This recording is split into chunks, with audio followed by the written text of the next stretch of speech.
Hello everyone, this is the second video of the chapter the living world.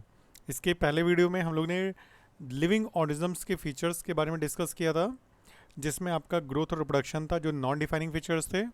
और इस video में आइए हम लोग मेटाबॉलिज्म, कॉन्शियसनेस और सेलुलर ऑर्गेनाइजेशन जो फीचर्स हैं इनकी बात करेंगे। और ये डिफाइनिंग फीचर्स होते हैं लिविंग ऑर्गेनिज्म के। तो आइए देखते हैं। देखिए, जो इस समय इस वीडियो में जो हम लोग पढ़ने जा रहे हैं दैट इज़ अ मेटाबॉलिज्म, जो कि बहुत ही डिफाइनिंग फीचर्स है लिविंग ऑर्गेनिज्म का। जितने भी लिविंग ऑर्गेनिजम्स हैं उनकी बॉडी जो होती है वो केमिकल से मिलकर बनी होती है। और ये जो केमिकल्स हैं इनमें से कुछ छोटे होते हैं, छोटे मॉलिक्यूल हैं, कुछ बड़े मॉलिक्यूल हैं। ये अलग अलग वेरियस क्लास साइजेस, उनके फंक्शंस अलग अलग हैं। और ये सब कॉन्स्टेंटली बीइंग मेड, और ये लगातार एक दूसरे से मिलते हैं, बनते हैं और टूटते हैं, चेंज होते हैं एक फॉर्म से दूसरे फॉर्म में। और ये केमिकल्स जो हैं ये कहलाते हैं बायोमोलिक्यूल्स। जैसे राइट साइड में देखिए, proteins, carbohydrates, lipids, nucleic acids, ये सब बायोमोलिक्यूल्स की कैटेगरी में आते हैं। आयंस हैं, वाटर है, ये कंपोनेंट है। अगर हम देखें कि एक लिविंग सेल में 70 to 90% जो होता है वाटर होता है, 10 to 12% प्रोटीन्स होता है, कार्बोहाइड्रेट 3% राउंड अबाउट होता है, लिपिड 2% होता है, न्यूक्लिक एसिड 5 to 7% होता है, आयंस जो हैं 1% होते हैं। दैट मीन्स ये जो एक रफ एक रेंज है, जो डिफरेंट जो वैरायटी ऑफ सेल्स हैं उनमें ये रेंज जो है उसके केमिकल कंपोजिशन की होती है।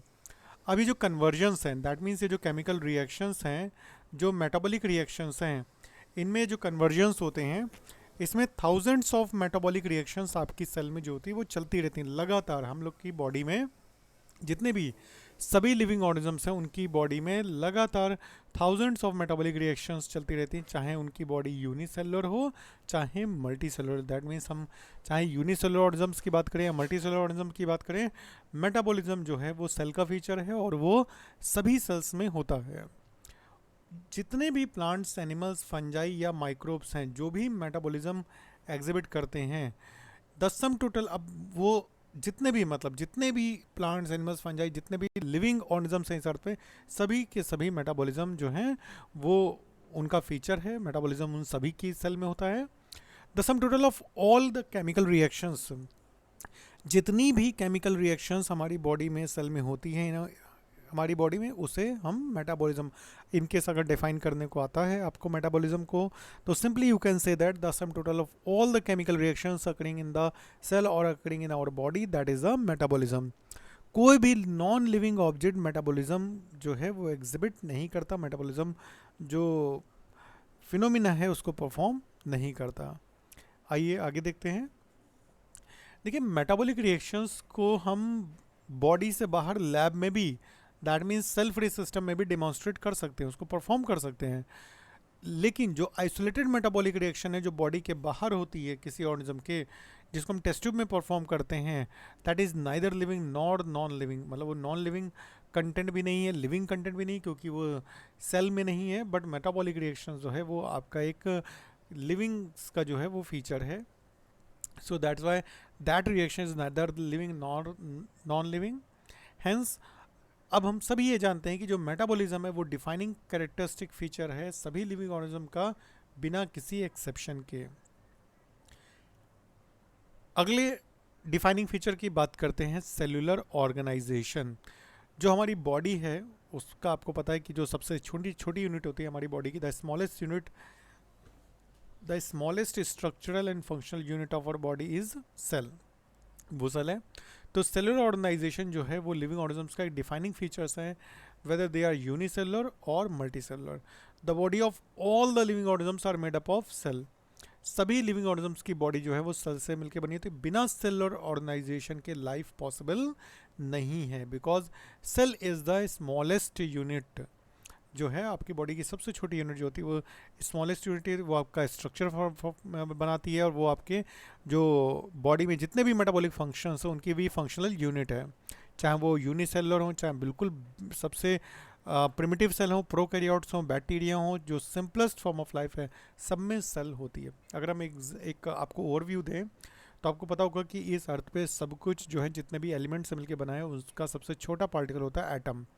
एटम मिलते हैं बनता है मॉलिक्यूल, मॉलिक्यूल मिलते हैं बनता है मैक्रो मॉलिक्यूल। अगर लिविंग ऑर्गेनिज्म की बात करें तो ये बायोमोलिक्यूल कहलाते हैं, जिसमें प्रोटीन, फैट, कार्बोहाइड्रेट आते हैं। फिर वो ऑर्गेनाइज्ड होके सेल के ऑर्गेनेल्स फॉर्म करते हैं, और सेल के ऑर्गेनेल्स जब अटैच होते हैं तो वो सेल फॉर्म करते हैं। और जो सेल है वो एक इंडिपेंडेंट यूनिट है जो कहीं पे भी सरवाइव कर सकती है। अगर हम कहें कि जो सबसे छोटी यूनिट है बॉडी की वो सेल ना हो करके ऑर्गेनेल्स हैं, बट ये पॉसिबल नहीं है, बिकॉज जो ऑर्गेनेल्स हैं वो they can not survive independently outside the living system, या सेल के बाहर वो सर्वाइव नहीं कर सकते हैं। कंप्लीट जितने भी ऑर्गेनेल्स हैं उनका एक मिला जुला कोऑर्डिनेशन सिस्टम होता है, that system is the cell. वो सेल है। सेल का जो, अगर सेल किसी जगह पे बहुत ज़्यादा ग्रुप में है, that means the group of cells which are similar in structure and functions, वो बनता है टिश्यू। कई टिश्यू मिल के बनाते हैं ऑर्गन, कई ऑर्गन बना के बनाते हैं ऑर्गन सिस्टम। और ऑर्गन सिस्टम जो है ये मिलकर के आपका एक कंप्लीट फिनोमिना देता है। आपकी बॉडी में कई ऑर्गन सिस्टम है, digestive system, respiratory system, circulatory system, excretory system, reproductive system, nervous system. ठीक है, ये सारे सिस्टम हैं जो आपके मिल करके आपकी कंप्लीट बॉडी को बनाते हैं। तो दैट मीन्स सेलुलर ऑर्गेनाइजेशन जो है वो एक डिफाइनिंग फीचर है। बिना सेलुलर ऑर्गेनाइजेशन के लाइफ पॉसिबल नहीं है। देखिए, परहैप्स द मोस्ट ऑब्वियस और जो सबसे टेक्निकली कॉम्प्लिकेटेड फीचर है सभी लिविंग ऑर्गेनिजम्स का, वो ये है कि the ability to sense their surroundings, कि उनके अंदर ये एबिलिटी होती है कि वो अपने सराउंडिंग्स को सेंस कर सकते हैं, अपने इन्वायरमेंट को देख सकते हैं, समझ सकते हैं, और उसमें जितने भी इन्वायरमेंटल स्टिमुलाई हैं, चाहे वो फिजिकल स्टिमुलस हो, चाहे केमिकल स्टिमुलस हो, या बायोलॉजिकल स्टिमुलस हो, कोई भी तरह का चेंज होगा उसके अगेंस्ट वो रेस्पॉन्ड करते हैं। इसी फीचर को कहते हैं कॉन्शियसनेस। ठीक है, इसको बोलते हैं कॉन्शियसनेस। हम अपने इन्वायरमेंट को सेंस करते हैं अपने सेंस ऑर्गन से। आपको पता है कि हमारी बॉडी में 5 सेंस ऑर्गन्स होते हैं। कौन कौन से? आपके हैं ईयर, आई, नोज, टंग और स्किन। ये वो ऑर्गन्स है जिसमें सेंसरी रिसेप्टर्स होते हैं। सेंसरी रिसेप्टर्स जो होते हैं वो आपका जितना भी एक्सटर्नल स्टिमुलाई उसको सेंस करते हैं, और उसके जो इम्पल्स हैं उनको आपके सेंट्रल नर्वस सिस्टम तक, मतलब ब्रेन और स्पाइनल कॉर्ड तक पहुंचाते हैं। प्लांट्स जो होते हैं वो भी एक्सटर्नल फैक्टर्स जो होते हैं, जैसे लाइट है, वाटर है, टेम्परेचर है, ठीक है, या दूसरे कोई केमिकल सब्सटेंसेस हैं या पोल्यूटेंट्स हैं, दूसरे ऑर्गेनिजम्स हैं, उनके अगेंस्ट भी ये भी रिस्पॉन्स शो करते हैं। भले ही प्लांट्स में नर्वस सिस्टम नहीं होता हो, लेकिन प्लांट्स में ऐसा मैकेनिज्म है, हार्मोनल मैकेनिज्म है, जिसकी वजह से वो भी ग्रोथ, जो आपके इन्वायरमेंटल फैक्टर्स हैं, लाइट, वाटर, टेम्परेचर, दूसरे ऑर्गेनिज्म जैसे हैं पहले, उनके अगेंस्ट वो शो करते हैं। सभी ऑर्गेनिज्म, चाहे हम अगर यूप्रोकैरियोट से लेकर के जितने भी सबसे कॉम्प्लेक्स यूकैरियोट हैं उनकी बात करें, सभी जो हैं उनके अंदर सेंस करने की कैपेबिलिटी होती है, और जो भी इन्वायरमेंटल क्यूज़ हैं, जो इन्वायरमेंटल जो स्टिमुलाई हैं, उनके अगेंस्ट रेस्पॉन्स करने की भी पावर होती है। देखिए, जो फोटो पीरियड होता है, फोटो पीरियड एक टर्म है जिसमें आपको पता होगा कि जो फोटो पीरियड होता है वो रिप्रोडक्शन, जो सीजनल ब्रीडर्स होते हैं उनमें रिप्रोडक्शन के फिनोमिना को अफेक्ट कर सकता है, चाहे वो प्लांट हो चाहे वो एनिमल हो। जितने भी ऑर्गेनिजम्स हैं सभी के बॉडी में जो केमिकल्स एंटर होते हैं उनको वो हैंडल करते हैं, उनको पता है कि कौन से केमिकल्स एंटर करने हैं कौन से नहीं। इसीलिए सभी ऑर्गेनिज्म जो होते हैं वो अपने सराउंडिंग्स के प्रति अवेयर होते हैं। वो जानते हैं कि उनको किस जगह पे रहना है, किस हैबिटेट में रहना है, और वहाँ से किस तरीके से अपना फूड, न्यूट्रिशन और सब करना है। ह्यूमन बीइंग जो है, it is the only organism, ये सिर्फ एक ऐसा ऑर्गेनिज्म है जो कि सिर्फ अपने बारे में अवेयर है। दैट मीन्स उसके अंदर सेल्फ कॉन्शियसनेस की एबिलिटी है। दैट मीन्स कॉन्शियसनेस जो लिविंग फीचर्स की डिफाइनिंग प्रॉपर्टी होती है, उसमें जो ह्यूमन बींग्स है वो सबसे ज़्यादा सेल्फ कॉन्शियस है। दैट मीन्स वो अपने सराउंडिंग इन्वायरमेंट से बेटर वो अपने आप को जो है वो प्रायोरिटी देता है। तो अभी हमने देखा कि कॉन्शियसनेस जो होती है, बिना कॉन्शियसनेस के लिविंग हम नहीं मान सकते। तो कॉन्शियसनेस भी एक डिफाइनिंग प्रॉपर्टी है। देखिए, अगर कभी हम ह्यूमन बींग्स के बारे में बात करें तो ये बहुत डिफ़िकल्ट हो जाता है डिफ़ाइन करना लिविंग स्टेट को, क्योंकि हमने ऐसे पेशेंट्स को भी देखा है जो हॉस्पिटल्स में कोमा में हैं और वर्चुअली वो पूरी तरीके से मशीन्स से सपोर्टेड है। उनका हार्ट का भी रिप्लेसमेंट है, लंग्स का भी रिप्लेसमेंट है, मशीन्स के थ्रू उनके ब्लड फ्लो भी हो रहा है, लंग्स में भी जो उनके लंग्स की वर्किंग है, एक्सचेंज गैसेस वो भी हो रहा है। अदरवाइज पेशेंट जो है वो ब्रेन डेड है। दैट मीन्स अगर ब्रेन, शरीर का कोई काम नहीं कर रहा है, इवन ब्रीदिंग तक का भी काम नहीं कर रहा है, तो वो पर्सन ब्रेन डेड होता है और उस पेशेंट में कोई सेल्फ कॉन्शियसनेस नहीं होती है। क्या ऐसे पेशेंट्स जो दोबारा कभी भी कोमा के बाद, दैट मीन्स जिनका ब्रेन डेड है या जो कोमा में है, जो मशीन्स पे सरवाइव कर रहे हैं, अगर वो कभी दोबारा लाइफ में नहीं आते नॉर्मल लाइफ में, तो उन्हें हम लिविंग या नॉन लिविंग कहेंगे। थोड़ा सा इसमें डिफिकल्ट है, बट अभी हमने जो फीचर्स पढ़े, अभी हमने पढ़ा मेटाबॉलिज्म, अभी हमने पढ़ा सेलुलर ऑर्गेनाइजेशन, और सेलुलर ऑर्गेनाइजेशन के बाद हमने पढ़ा कॉन्शियसनेस। ये जो 3 फीचर हैं ये डिफाइनिंग फीचर हैं। अगर हायर क्लासेस में you will come to know, आप ये जानोगे कि जितने भी लिविंग फिनोमिना हैं वो सब आपस में अंडरलाइंग इंटरेक्शन, दैट मीन्स आपकी बॉडी में जितने भी फिनोमिना हैं, डाइजेशन हो, चाहे न्यूट्रिशन हो, एक्सक्रीशन हो, रिप्रोडक्शन हो, वो आपके डिफरेंट डिफरेंट ऑर्गन्स के इंटरेक्शंस पे उनका रिजल्टेंट होता है। दैट मीन्स आपको ये पता होना चाहिए कि जो टिश्यूज़ की प्रॉपर्टी होती है, अगर किसी टिश्यू की जो प्रॉपर्टी है वो उसमें पाई जाने वाली सेल्स की इंडिविजुअल प्रॉपर्टी नहीं होती है, but arise as a result of interaction among the constituent cell. That means जो सेल्स हैं उनकी जो इंडिविजुअल प्रॉपर्टी वो डिफरेंट है, बट वो अगर मिल करके एक टिश्यू का फॉर्मेशन करती हैं तो उस टिश्यू की जो प्रॉपर्टी होगी वो डिफरेंट होगी।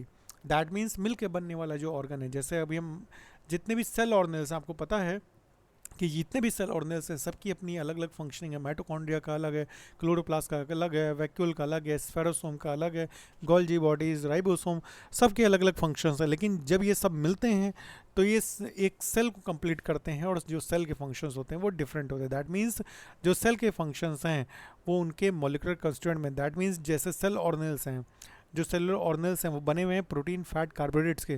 अगर हम इंडिविजुअली इनकी प्रॉपर्टी देखें प्रोटीन, फैट, कार्बोहाइड्रेट की, तो उनकी प्रॉपर्टी, उनका फंक्शंस अलग होता है। लेकिन जब वो मिल करके एक प्रॉपर कंप्लीट एक स्ट्रक्चर बनाते हैं, एक ऑर्गेनेल बनाते हैं, तो उस ऑर्गेनेल का जो फंक्शन होता है वो उन मॉलिक्यूल्स के बनने वाले स्ट्रक्चर के इंटरेक्शन पे होता है। दैट मीन्स उसके अंदर कौन से मॉलिक्यूलर कंपोनेंट हैं उस ऑर्गेनेल में, उस पर डिपेंड करता है। तो इसका मतलब क्या है कि जो भी कंस्टिट्यूएंट मतलब पार्टिकल्स हैं उनका इंडिविजुअल फीचर अलग होता है, और जो मिल करके जिस भी नेक्स्ट लेवल का, हायर लेवल का वो फॉर्मेशन करते हैं, उस लेवल का फंक्शन उसका डिफरेंट होता है। That means interaction results in the emergent properties of at a higher level of organisation. That means जो लोअर लेवल पे सिस्टम है उसमें जिस तरीके से अभी हमने आपको यहाँ पे बताया था कि एटम्स जो होते हैं उनकी प्रॉपर्टी अलग है, ये मिलते हैं तो मॉलिक्यूल की प्रॉपर्टी अलग होती है। जब कई मॉलिक्यूल मिलते हैं तो मैक्रो मॉलिक्यूल बनते हैं, उनकी प्रॉपर्टी अलग है।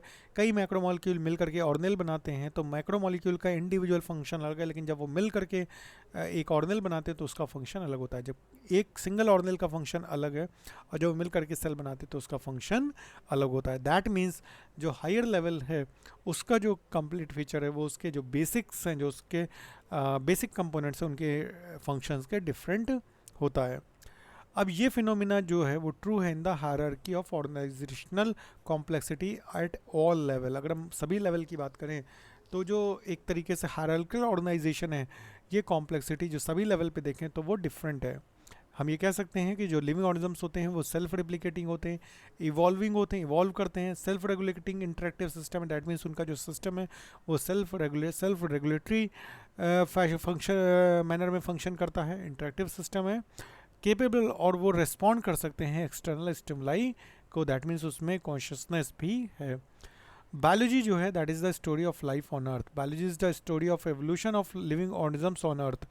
जितने भी लिविंग ऑर्गेनिजम्स हैं, चाहे वो प्रेजेंट के हों, पास्ट के हों या फ्यूचर के हों, वो सब एक दूसरे से लिंक्ड हैं by sharing the common genetic material. That means हमको जो जेनेटिक मटेरियल मिला है वो हमारे पेरेंट्स से मिला, उनको उनके पेरेंट्स से मिला, उनको उनके पेरेंट्स से मिला है। तो दैट मीन्स ये एक बहुत ही दूर का, बहुत ही एंशियंट टाइम का एक लिंक है जिसके थ्रू हम लोग यहाँ पे इवॉल्व हुए हैं, और सब में जो डिफरेंट है जेनेटिक मटेरियल वो हमेशा पिछले वाले से थोड़ा सा डिफरेंट होता है, वेरी करता है। इसी वजह से एवोल्यूशन होता है। अगर हम सबसे बेसिक अगर ट्री ऑफ लाइफ देखें तो उसमें सबसे पहले बैक्टीरिया आए, फिर उन बैक्टीरिया का जब एवोल्यूशन हुआ तो उनसे प्लांट्स अलग आए, एनिमल्स आए, कुछ फंजाई क्रिएट हुए, फिर एनिमल्स में फर्दर फिर इनवर्टिब्रेट्स आए, इनवर्टिब्रेट का वर्टिब्रेट्स आए, वर्टिब्रेट्स में भी जो हायर जो कॉर्डेट्स थे वो आपके मतलब इसमें आए, और प्लांट्स में भी जो सबसे पहले लोअर प्लांट्स थे, एल्गी थे, एल्गी से फिर ब्रायोफाइट, टेडोफाइट, जिम्नोस्पर्म, एंजियोस्पर्म ऐसे डेवलप्ड हुआ। तो दैट मीन्स जो एवोल्यूशन हुआ है इन सब में अपने जो एंसेस्टर्स है उनका कॉमन जेनेटिक मटेरियल है, बट हर लेवल पे वो थोड़ा थोड़ा जो है वेरी करता रहा है। तो दैट मीन्स बायोलॉजी को जब हम स्टडी करेंगे, इस चैप्टर में हमने जनरल एक बायोलॉजी को देखा, हमने सबसे पहले लिविंग ऑर्गेनिजम्स के डिफाइनिंग और नॉन डिफाइनिंग फीचर्स देखे, हमने रिप्रोडक्शन की बात की, हमने ग्रोथ की बात की लिविंग ऑर्गेनिजम्स की, हमने सेलुलर ऑर्गेनाइजेशन है, मेटाबॉलिज्म है, और कॉन्शियसनेस की बात की कि ये जो फीचर्स हैं ये लिविंग ऑर्गेनिजम्स में होते हैं। अब इसके बाद से नेक्स्ट वीडियो में हम लोग जितने भी ऑर्गेनिजम्स हैं इस अर्थ पे उनके क्लासिफिकेशन की बात करेंगे, उनका क्लासिफिकेशन क्यों किया गया, कैसे किया गया, क्या इंपॉर्टेंस थी क्लासिफिकेशंस के, क्या यूजेस हैं, इनके बारे में हम लोग स्टडी करेंगे। ठीक है, तो आई थिंक कि आप लोग को ये वीडियो समझ में आया होगा, अच्छा लगा होगा। वीडियो समझ में आया हो, अच्छा लगा हो तो ज़रूर वीडियो को लाइक करिए, कमेंट ज़रूर करिए। आपको अगर किसी स्पेसिफिक टॉपिक पे वीडियो देखना चाहते हैं तो उसको देखिए। हमारी ये कोशिश है कि आपकी जो एनसीईआरटी है वो पूरी एक्सप्लेन हो जाए। टॉपिक बहुत इजी होते हैं समझाने को, बट कंटेंट जो है हम चाहते हैं कि आप एनसीईआरटी से कंटेंट पढ़ो, जिससे हमारा जो टारगेट है 70 out of 70 CBSE board examination में टॉप करने का, वो आपका जो टारगेट है वो कंप्लीट हो जाए। तो थोड़ा सा टफ लगता है बट ये सब ईजी है। तो तब तक के लिए thank you all and have a nice day बेटा।